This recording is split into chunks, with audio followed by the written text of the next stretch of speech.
good from there, right? Yeah. Oh, sorry. In 3, 2, 1. Hello everyone, it's Matthew and Nate with the California Conventions blog, and we are here joined by the Richard Epcar and Mary Elizabeth McGlynn. Welcome. Thank Thank you. you. The last time we spoke was, well, we spoke on occasion at Kintoki-Con 2013, but the last time we spoke before that was an actual interview, which we did it was nonchalantly on a Sunday, and we were just talking. Did you remember that moment? We were sitting outside the patio area. Where was Kintoki-Con 2011 over at the Height in Sacramento. Oh, yeah.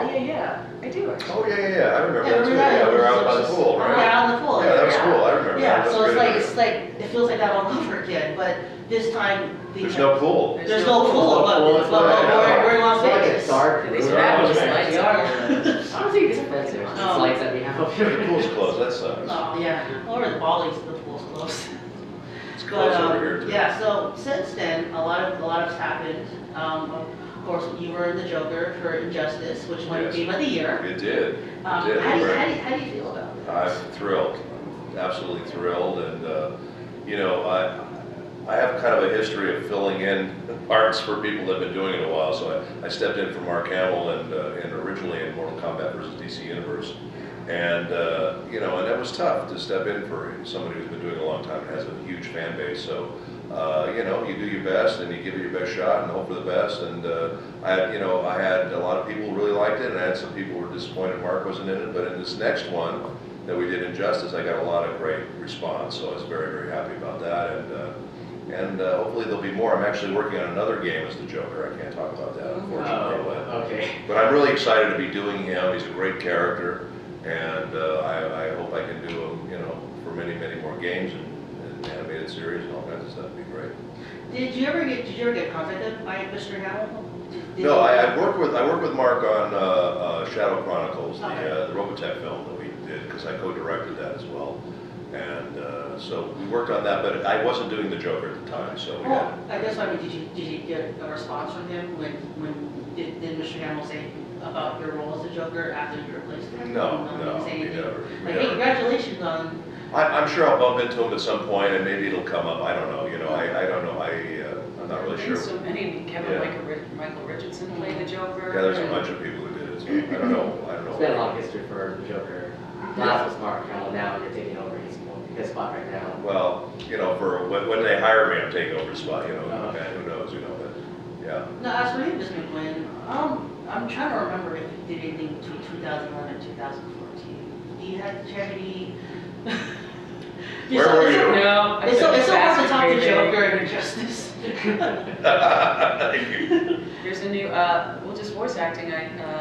Diablo 3 has an expansion I forgot. that's coming out, and there's a new warrior class, the Crusader. Yeah, I heard And about Gideon that. Emery and I are the male and female Crusaders. So it's like 15,000 lines. It took us almost a year to do all of it, and it was fantastic. Andrea Toyes was the director, and she's just brilliant. My first time working with her, and she and I are just madly in love, and just, we keep, you know, she says, how come I don't know you? I didn't know you until now. I said, I don't know. Because I'm a director and she's a director, and so it was wonderful, and I got to play with, they had all the lines beforehand, so I got to play off of everyone, you know, Troy Baker and Yuri Lowenthal and Crispin and all these amazing actors. So I can't wait to hear it. I'm really proud of the work, and I hope people like it. The beta testing that's been going on, I've been hearing people on Twitter saying they love it, so I'm very pleased. I hope that, I know the guys behind the scenes on this are so dedicated, and Blizzard is just an unbelievable company to work for. The level of dedication and creativity is just, it's on another level. So yeah, so that's good. And I've been directing my balls off, it seems like, on all different, yeah, they're gone.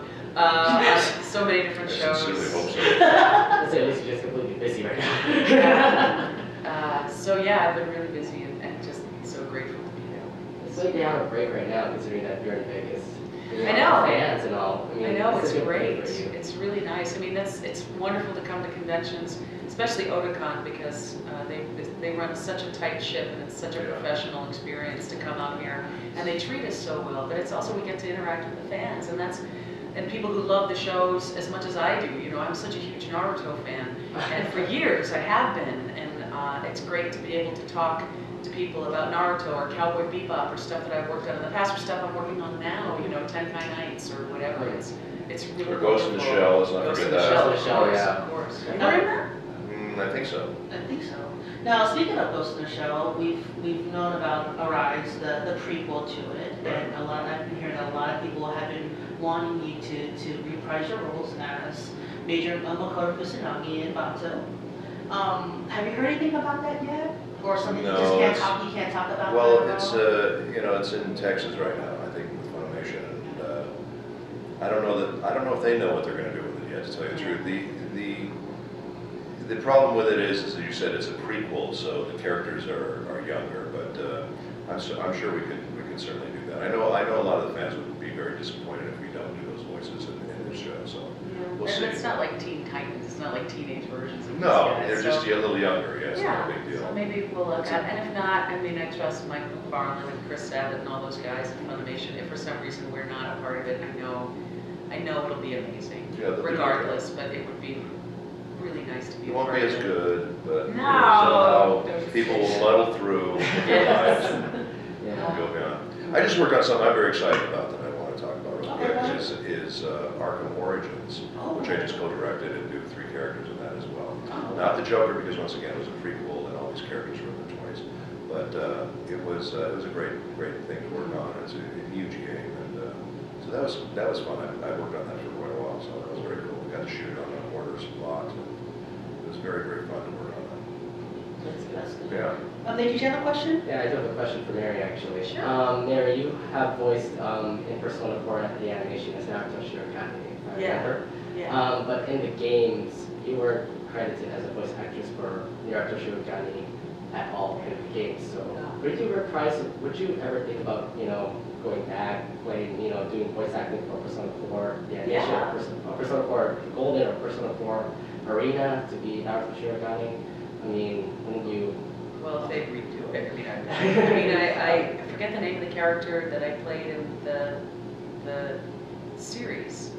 I was the teacher. I It was remember. Kashiwagi, I think it was. But there was then the boy, who was actually a girl, and I took over for someone who was no longer available to do it, and it was a great role. It was something I'd never done. I thought I was really miscast. I was like, guys, this is awful. I shouldn't be doing this. But like I know, you know, sometimes you're just like, I'm launching a huge. I was thinking maybe, since you're already doing Persona 4 animation, it would have been great if you actually were a voice actor for the games as well. But the games were done before the animation, so I would never go back and take over somebody else's role. Well, I mean, that's their role. I'm actually just trying to voice match them and trying to channel the character that they've already created. I mean, it's like doing the Joker. It's like I can't do it exactly, and I'm going to bring my own thing to it, obviously, but this was not my role in the first place, so I pay homage to. So, at some point, did you ever? whoever it was. I had to kill the woman who was actually playing it before I had to get the role, but now I think everything's. So at some point, They you found her never. body. They did. No, Out in the not desert. yet. She's without the pond and the mess. So at some point, you never got a call for after the animation, like Arena 2. No, Arena 2. I don't think you know what. Not yet. It's not coming out yet, but you never got a call for any posts or I didn't. animation. No. I didn't even know that they were doing more, so. They were doing more games after the animation. That's what. Was the character in it? Yeah, Yeah. the character was in it. On who played? That was interesting. No, I forgot what it was, but I just thought that after the animation that you would have gotten I a think it call. was a different company, though. I would be surprised. A lot of the times, the game company, like Viz does Naruto, but Bandai does the games. So, and we'll have differences in characters as well because new characters will come along. Like the first time we saw Tsunade was in the games, and I played her in the games, and then she came along in the series, and Debbie Mae West was cast. So it's sometimes different clients will want different actors. I guess it's the So- companies that pick up the Yeah. drivers. It's really bizarre to me, to be honest with you, because in America, if you own a character, you own that character for everything, for TV, for film, for print, for games, whatever it is, you own that character. In Japan, they have different companies. One company would own that character for the gaming, then another company would own that character for movies, and another company would own that character for the TV show. So they're all different things, and it just, to me, that's really bizarre. I don't get that, but that's the way they do it. And oftentimes we'll do games with the same exact characters, and sometimes they'll show up in a series, and they'll even have different names, and they'll have different voices, and it's just, I just think it's really strange. I just think you would think for continuity's sake, you'd want to have it all the same, but you know, it's very different the way they do it. Yes, yeah, that's how it is, but it's also business-wise, I don't know, something. It's a different business model they have, obviously. I think so. You know, it's wrong. Let's just face it, it's wrong. No. No, I guess, It's just the way they do. I guess I roll with it. Well, speaking of I'll be an ugly American, but Now, speaking of bizarre things, one of the things that I keep reading about all the time is the infamous ocean dub of Ghost in the Shell. Oh, is that up in Canada? The Canada dub. Yeah. where they tried to sound like us? Yeah. I still haven't seen it. You still haven't seen I it? haven't seen it either. Yeah, I keep reading about it. It's like, how are they able to pull that off? And I hear not good things about it, to tell you the truth. Wow. That's surprising to me. I'm just saying from the convention, because I haven't seen it, and I ask people, do you like it? They go, no, we don't like it. We like you guys better. But here's the thing. Here's my problem with that. Hey, you. Here's my problem with that is that when I heard they were going to do this stuff, I said, you know, why are you going to go to Canada to do this? And they said it's cheaper. I said, you know what? You tell us what the price is that you're getting up there, and we'll match it. We'll do it here because I know all of us would love to continue to work on that show for any reason, and we'll do it for the same price. Don't take it to Canada. Let us do it. Yeah. And they did it anyway. So you know, I don't know why they did that. I don't really know why they did it either. But you know, I'm not happy about that. But you know, what are you gonna do? Yeah. You can't dance at every wedding. I guess. There you go. I guess you can. so we're almost out of time. So I'll ask one last question. Your favorite Vegas moment so far here? Richard? Oh, No, I meant you go first. bitch. Well, screw you then. Okay, I have to say, you I know, loved our panel. aside, yeah, That was great. I love to see Mary at conventions because, you know, both of us are so busy. We rarely get to see each other in LA, which is ridiculous, but we see each other more when we're, you know, going all over the world. But they took us to a lovely dinner last night, which was just fantastic. I mean, Oh, this we had wine the was food and the so wine, and amazing. it was out of this world. So This Las Vegas restaurants, they always have like the best chefs. yeah, it's Yeah. unbelievable. It's so glad It's they also treated you out. it's the people, really. I mean, Jim Voles Jr. is amazing, Yes. and to see him, he runs, you know, Otakon Boston, Looks no, amazingly like Patrick Baltimore. Sykes. doesn't he? and he does, and he's amazing. And to come back, it's like seeing old friends, Yeah, and yeah. it's just wonderful. Another great moment of mine was there's another one of the Japanese guests went skydiving, and then. I was talking to her, we all went to dinner together, and on the way out, I jumped off the stratosphere yesterday, so I showed her the video of me jumping off the stratosphere, because I GoPro'd it, and she goes, oh, I have to do this, and I was like, you do, because I knew that she would really enjoy this, so that Did was, you do it? I don't know yet. well, That was, I think, was that the same one who wrote the Kenshin stuff? Was that the one? Yes. Yeah, she was very excited because I found out when we first came to the convention that they said, oh, she writes on Kenshin. I said, well, I was in Kenshin. They said, well, what did you do? I said, I played Eco. And when she heard that, she went nuts. She goes, I'm writing a book about Eco. She was so excited. She was like doing this the whole time. And it was really cute. And she was adorable. And Yeah. it was very sweet. So that was exciting. so if you guys do anything tonight, just give us a call and let us know. Okay. I don't think we got nothing else to do after Space Dandy, I think. Well, it's the big premiere here. We're going to have another fabulous dinner tonight, which you Yeah. can't crash. Oh. But, yeah, Jim takes very good. Jim is actually spoiling us for other conventions, I think. You know, you guys appreciate, you guys need it. It is something that is really appreciated from you guys. So you guys did so much good work and you Well, we appreciate your appreciation. So, Yeah. Thank you.